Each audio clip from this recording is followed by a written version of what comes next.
বর্তমান স্বরাষ্ট্র উপদেষ্টার অধীনে কি সুষ্ঠু নিরপেক্ষ এটা অনেক মানে কনসার্ন আর কি।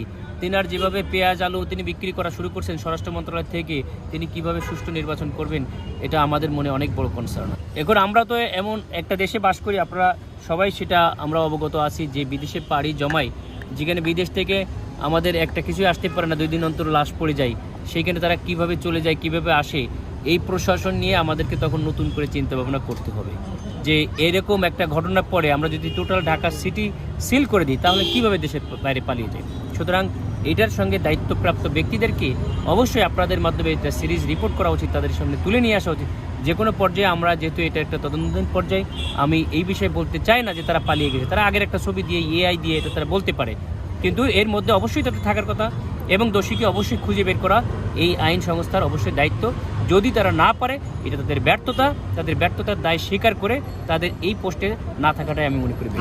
বর্তমান স্বরাষ্ট্র উপদেষ্টার অধীনে কি সুষ্ঠু নিরপেক্ষ এটা অনেক মানে কনসার্ন আর কি। তিনার যেভাবে পেঁয়াজ আলু তিনি বিক্রি করা শুরু করছেন স্বরাষ্ট্র মন্ত্রণালয় থেকে, তিনি কিভাবে সুষ্ঠু নির্বাচন করবেন এটা আমাদের মনে অনেক বড় কনসার্ন। এই তদন্ত কি সম্ভব?